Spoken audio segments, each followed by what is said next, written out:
Hey everybody, welcome back to Jeff Bowles Central. I wanted to talk about the Outer Worlds today. The first Outer Worlds. There's any number of games I could be talking about at the moment that kind of make more sense. I could be talking about. I'm going to be playing Borderlands. I just got Borderlands. I'm going to be playing that starting today. I've been playing Metal Gear Solid, the Snake Eater, the Delta thingy, right? But I want to talk about Outlander. The Outer Worlds, because there's a sequel coming, okay? And it's coming a few days before Halloween, okay? And I really liked the first one. Now, I know that it's slightly controversial to say that it's an excellent action sci-fi RPG in the vein of something like Fallout, only because I know that there's a lot of people who feel that it's just kind of subpar or average, right? I've always felt it's slightly above average, and not because of anything more than it's just a little bit better than the sum of its parts, I feel. There's something about the colorfulness of it. There's something about the exactitude of the combat, I feel. I like the companion ability thing. I like having companions that are actually functional and that are actually, you can order them around sort of like in a Mass Effect game. I love the writing, okay? It's charming, it's funny, it's goofy. I'm in the tank for that sort of thing. Sorry, I just am. And I like the design, the aesthetics, I like the guns, I like the planets, I like the characters. There's enough good happening, I feel, in this game that it slightly elevates it above the sum of its parts. Or maybe it's just the parts that are the sum. I don't know. You also get into the situation now, since Avowed came out, okay? Which is the same studio. It's Obsidian, and it's sort of like their stab at something Skyrim-esque. Now, too much hay was made about that game, about it being too close to Skyrim, which... Okay, I don't want to wash with that right now, but I would argue that the Outer Worlds is the better stab at something Bethesda-like, okay? And the reason being, so for instance, Obsidian made Fallout New Vegas, right? Which most Fallout fans cherish that game like nothing else. It doesn't have to be your favorite Fallout game for you to realize that it was a special Fallout game. It's good. It's still good. I just played it last year again. It was wonderful to experience again.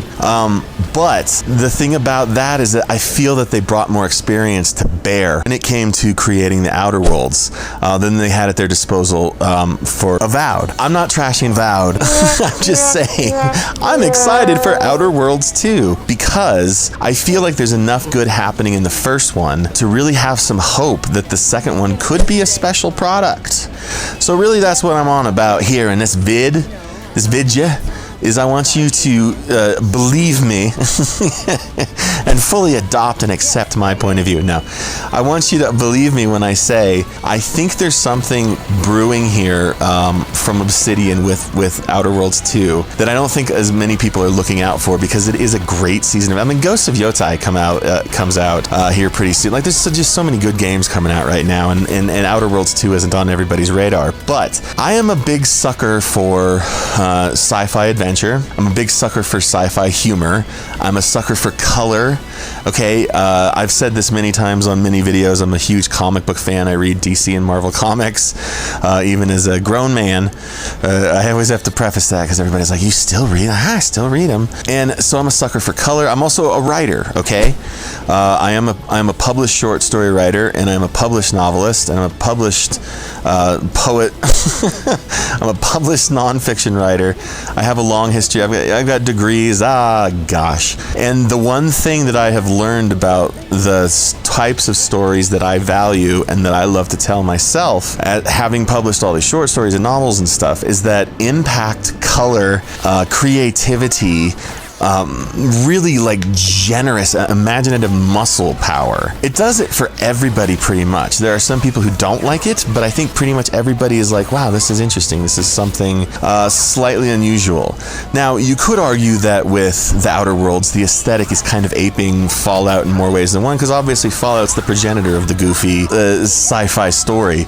But you see, Fallout takes place in this dystopia, in this atomic wasteland, right? Which is great. Just watch the show. Whereas the Outer Worlds is like a functioning, thriving universe. If I had to compare it to a Bethesda product at this point, since this came out before Starfield, okay?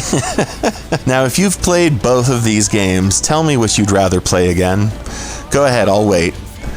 Yeah, the answer for most of you is going to be the Outer Worlds. Maybe not all of you, because, you know, Starfield did try to do some stuff that was pretty cool. For instance, the space combat stuff, that's straight up just not in the Outer Worlds. And the planet hopping thing that just kind of never really came together. And it's a longer story, there's more side content, it's a traditional Bethesda product, and it's got that going for it. But the Outer Worlds is a knockoff Bethesda product that sort of understands the fun of the promise of a functional sci-fi Bethesda quote-unquote style world, without the bummerness of the seriousness, the weight, the slowness, the immense calculations. Like, I mean, I love the space combat, but there were just some missions in Starfield where I was like, I just couldn't get into it, man. Some of it I could, like, there's some really interesting things, you know, like those additional powers that you develop when you touch those special temple things and you align the stars and all that stuff. I liked all that stuff, but even that became like the same powers again and again and again. It's just too much. I'm sorry, man. The Outer Worlds is just punchy, dude. It's like the difference between 2001: A Space Odyssey and Star Wars, almost. They're both in space. They're both quote-unquote space adventures, but one just has the punch. I want to get punched. Do you want to get punched by your video games? I want to get punched by my video games as much as I punch back, right? So that's my defense of Outer Worlds. It's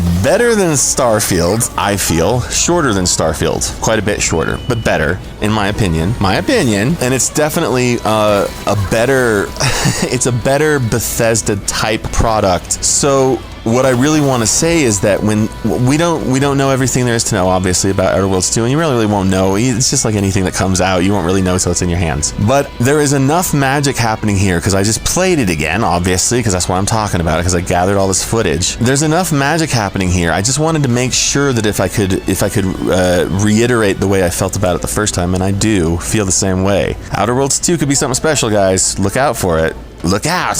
It's gonna bite you like Solid Snake bites a snake. Or Big Boss? I'm always confused about that one. Okay, that's all I wanted to say. I wanted to talk about Outer Worlds, compare it to a few other experiences, and let you know that this is maybe one you should look out for if you're not looking out for it. Outer Worlds 2. Coming from Obsidian to the console of your choice nearest you soon. That's a few days before Halloween. Hey everybody, like and subscribe to this here channel if you liked this video. If you didn't like the video, I'm so sorry, and I will try harder. You just gotta give me a chance. Don't cut me loose without giving me a chance, okay? Have a good one, everybody. Bye-bye.